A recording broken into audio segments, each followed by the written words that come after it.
नमस्कार. अशा लाईफस्टाईलमध्ये तुमचं अगदी मनापासून सर्वांचं स्वागत आहे. तर गुढीपाडवा विशेष आज आपण इथे मस्त पुरण एकदम सोप्या पद्धतीने तयार करून अगदी टम्म फुगलेली, अजिबातही न फुटलेली पुरणपोळी बनवत आहोत. व्हिडिओ पूर्ण बघा. एकदम सोप्या पद्धतीने आपण हे पुरण तयार केलेलं आहे. अजिबातही पोळी फुटत नाही. भरपूर असं पुरण भरून आपण ही पोळी बनवलेली आहे. मस्त टम्म फुगलेली पोळी तयार होते.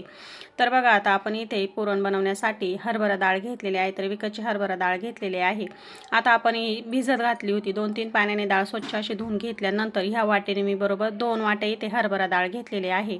2-3 पाण्याने स्वच्छ धुवून घेतल्यानंतर आता आपण कुकरमध्ये शिजण्यासाठी घालणार आहोत. तर त्याच वाटीने इथे मी 5 वाट्या पाणी ठेवलेलं आहे. एक छोटा चमचा आपण याच्यामध्ये तेल घालून घेतलं. अगदी 2 चिमूट इतकी हळद पावडर घालून घेतली पुरणाला खूप छान असा रंग येण्यासाठी. आता याच्यामध्ये आपण भिजवून घातली होती ती डाळ पाण्यामधून काढून घेतली आणि कुकरमध्ये घालूया. आता आपण गरम पाण्यामध्ये घालतोय. डाळसुद्धा आपण भिजत घातली होती. पुरण अगदी पटकन तयार होतं. अगदी मऊसूत असं पुरण तयार होतं. आता याच्यामध्ये ना बघा, आपण आता तेल आणि हळद पावडर घालून घेतली. कुकरचं झाकण बंद करूया आणि 5 शिट्ट्या काढून घेऊया. तर बघा, आता पूर्ण थंड झालेला आहे कुकर. 5 शिट्ट्या काढून घेतल्या. मस्त अशी मऊसूत डाळ शिजलेली आहे. आता याच्यामध्ये जे पाणी आहे ते चाळण ठेवली आणि चाळणीवरती आपण आता ही डाळ काढून घेतली. सगळं पाणी काढून घेऊया. डाळ आहे ना खालीवर करून घ्यायची, म्हणजे संपूर्ण पाणी जे आहे ते खाली भांड्यामध्ये निघलेलं आहे. कटाची आमटी बनवण्यासाठी बघा मस्त पाणी निघलेलं आहे. आता ही डाळ आपल्याला सुरुवातीला घोटून घ्यायची. डाळ चाळणीवरतीच ठेवायची. खाली कढई घ्यायची आणि बघा मी तांब्या घेतलेला आहे. तुम्ही तांब्या घेऊ शकता, ग्लास घेऊ शकता किंवा छोटी वाटीसुद्धा घेऊ शकता. तर बघा, तांब्याने पुरण आपल्याला अशा पद्धतीने घोटून घ्यायचे. आता ज्या भांड्यामध्ये आपल्याला पुरण परतावायचं आहे तेच भांडं घ्यायचं, म्हणजे खूप सारा भांड्यांचा पसारासुद्धा होत नाही. अगदी 2 मिनिटामध्ये पुरण बघा इथे आपली डाळ मॅश करून झालेली आहे. असं पुरण तयार झालेलं आहे. ज्यावेळेस आपण गूळ घालतो, गूळ घालण्याच्या अगोदरच डाळ अशी घोटून घ्यायची, म्हणजे अगदी सहज 2 मिनिटात हे पुरण तयार होतं. आणि आपण याच्यामध्ये हळद पावडर घातली होती. तर बघा रंग किती छान आलेला आहे. आता ही कढई आपल्याला गॅसवरती ठेवून घ्यायची. गॅस कमी ठेवायचा आहे आणि जेवढी डाळ घेतली तेवढा गूळ घ्यायचा आहे. तर 2 वाट्या डाळ होती, तर 2 वाट्या इथे मी गूळ अगदी बारीक असा चिरून घेतलेला आहे. गूळ बारीक करून घेतला की पटकन विरघळतो. आता चांगलं एकत्र करून घेतल्यानंतर तुम्ही बघू शकता गूळ विरघळला की पुरण पुन्हा एकदा आपलं पातळ झालेलं आहे. आता गॅस आपल्याला कमी ठेवायचा आहे आणि सतत असं ढवळत राहायचं आहे आणि अगदी घट्टसर होईपर्यंत आपल्याला हे शिजवून घ्यायचं आहे. तर बघा, मी हे ढवळत राहिले. सतत हलवत राहून आपल्याला हे पुरण छान असं परतवून घ्यायचे. पुरणाला रंग खूप छान आला आहे. आता याच्यामध्ये आपण सुंठ पावडर, जायफळ, वेलची पावडर असं घालून घेतलं आहे. खूप छान अशा स्वादिष्ट आपल्या ह्या पोळ्या तयार होतात. आता आपण पुरण चांगलं परतवून घेऊया. तर बघा, पुरण अजून हाताला चिकटते. अजून पुरण आपलं झालेलं नाही. सगळ्यात शेवटी आपण याच्यामध्ये जायफळ, सुंठ पावडर आणि वेलची पूड घालून घेतलेली आहे.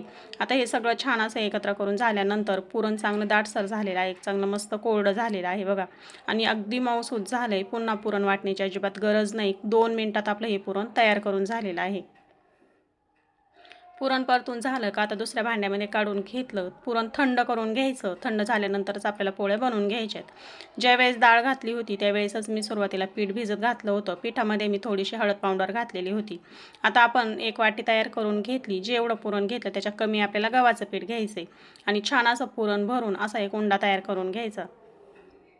भरपूर असं पुरण भरून अगदी मस्त गुबगुबीत अशी ही पुरणपोळी तयार होते. 2 मिनिटामध्येच आपलं पुरण तयार करून झालेलं आहे.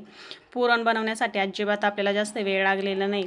खूप जास्त मेहनतही लागलेली नाही. तर एकदम सोप्या पद्धतीने हे अशा पद्धतीचं पुरण तयार होतं. तर बघा, आता छान असा उंडा तयार करून घेतला. भरपूर असं आपण याच्यामध्ये पुरण भरून घेतलेलं आहे. इथे मी भांड्यामध्ये गव्हाचं पीठ घेतलेलं आहे. गव्हाच्या पिठामध्ये सुरुवातीला एकदाच मी हे उंडा बनवून घेतला आहे, तो बुडवून घेतला.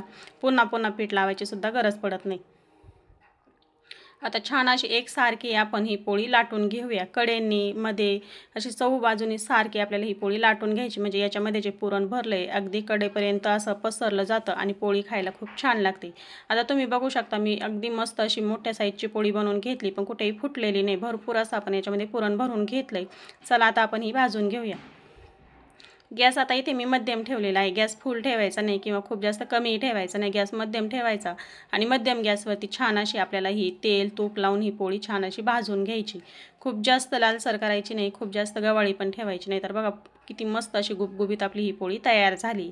आणि पिठामध्ये पण आपण थोडीशी हळद पावडर घातली होती. पुरणामध्ये सुद्धा थोडीशी हळद पावडर घातली होती. रंग खूप छान आला आहे. मस्त गुबगुबीत अशी पोळी आपली ही तयार झाली. आता ह्याच पद्धतीने सर्व पोळ्या बनवून घेऊया.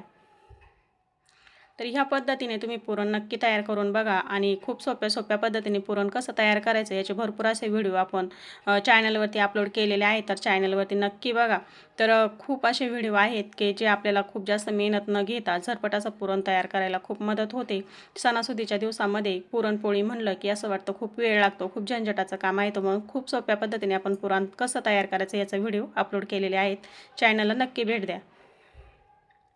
तर दुसरी पोळी बनवून घेतली, तीसुद्धा आपण छान अशी भाजून घेऊया. तुम्हाला तूप आवडत असेल तर तूप लावा, तेल आवडत असेल तर तेल लावा. छान असं दोन्ही साईडनी तेल तूप लावायचं आणि मस्त अशी गुबगुबीत आपली पोळी तयार झाली. तुम्ही बघू शकता मस्त टम्म फुगली पोळी. अजिबात कुठेही आपल्या पोळ्या फुटलेल्या नाहीत. गुढीपाडव्याला ह्या पद्धतीने पोळ्या नक्की बनवा. एकदम मस्त गुबगुबीत मऊ लुसलुशीत अशी पोळी आपली तयार झाली. व्हिडिओ जर आवडला असेल तर व्हिडिओला लाईक करा, शेअर करा, सबस्क्राईब करा. व्हिडिओ बघितल्याबद्दल अगदी मनापासून धन्यवाद.